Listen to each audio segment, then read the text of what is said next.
Hello everyone! Welcome sa aking YouTube channel. For today's video, ituturo ko po sa inyo ngayon kung paano gumawa ng Payeer Wallet. Step by step using your mobile phone. Pinaparequest po ito ni Javan Pertes. Sobrang dali lang po nito guys. Panoorin niyo po ang video ito at huwag mag-skip para masundan mo ang ituturo ko. At guys, pa-subscribe naman at hit the notification bell para kayo ay updated pa rin sa ipopost ko. Let's go guys! I-tap natin itong Payeer app. Siguraduhin niyo pong nakapag-download na kayo ng Payeer app. Paalala lang din po, hindi po siya available sa Play Store or Google Play ngayon sa mga cellphone na latest version. Sa Chrome po siya pwedeng ma-download at ituturo ko po yan sa inyo mamaya. Step 1. Makikita natin dito na merong login at create account. Dahil gagawa pa naman tayo ng account, i-tap natin itong create account. Step 2. Madami pong agreement dito guys.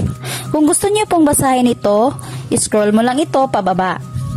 Kapag tapos mo nang nabasa, pwede mo nang i-tap itong agree na nasa baba. Step 3. So ayan, makikita natin dito yung mga information natin. Screenshot muna natin ito. Meron na po silang binigay na account number, password at secret code natin. Sa akin, papalitan ko po ang password ko kasi parang ang hirap naman itong binigay nila. Nasa inyo na po yan kung papalitan nyo or hindi. Pero sa akin, papalitan ko po. I-tap lang itong change password na nasa baba. Step 4. Ayan, palitan ko lang ito. May nakalagay dito sa baba na ang password na gagawin mo ay mahabang 6 characters at dapat merong capital or big letter, number at symbol. For example, pretty at 2525. Dito sa pangalawa guys, ilagay nyo lang ulit yung nagawa nyong password dito. Screenshot nyo itong nagawa nyong password guys. Baka sakali makalimutan nyo, at least may na-screenshot kayo. Kapag tapos mo nang napalitan, itap lang kaagad itong confirm. Step 5. I-allow lang natin ito. Maglalagay po tayo ng 4-digit PIN para secure ang ating account. Kunyari,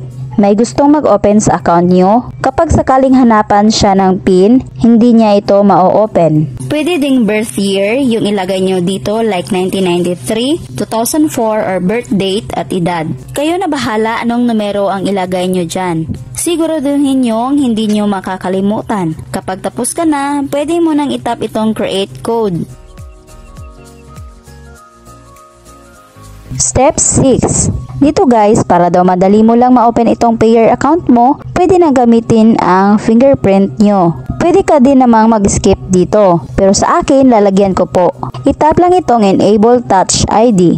Kapag yung mga cellphone nyo ay merong fingerprint scanner, doon nyo i-touch yung finger nyo. Pwedeng thumb or index kahit saang finger. Step 7. Pagkatapos kong naglagay ng fingerprint sa scanner, ito po yung lalabas.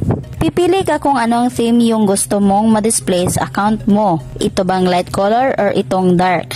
Sa akin, dark na lang, medyo masakit sa mata itong light. Itap mo lang pagkatapos itong done sa baba. Step 8. So ayan guys, meron na po tayong account. Makikita mo itong notification sa taas. Itap lang ito. Makikita natin na may notif about sa account number natin at password recovery. Dito sa pangalawa, kailangan tayong mag-bind ng active email address kasi kapag wala tayong na-bind, magkakaroon daw tayo ng problema sa pag-access sa account natin. So itap lang itong notif na to. Ilagay mo dito yung active email mo. Siguraduhin mong active kasi magsisend sila doon ng code. So ayan, check daw natin email natin kasi nasenda na tayo ng code. Sa akin ito po yung sinend guys. Ilagay lang natin dito. Step 9. So ayan guys, yung email natin successfully bound na. Back lang tayo. Itap lang natin itong profile natin sa taas.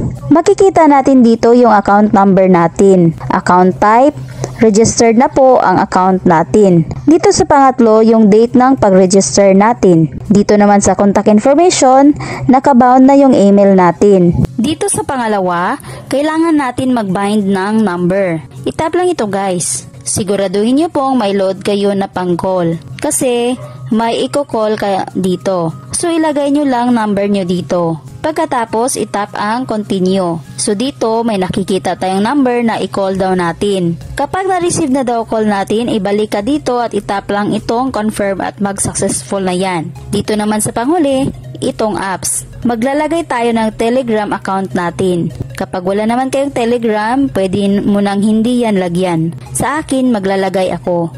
I-tap ko lang ito at ilagay ang aking Telegram account. Pagkatapos, i-continue. So, ang sabi po dito, para mabind ang Telegram ko, kailangan isend natin yung code na binigay dito sa account na binigay niya. Itong Payer Official, so punta tayo sa Telegram at i-search yung username niya. Itong at Payer Combot. So, ayan, ito na yung account niya. I-tap lang itong start.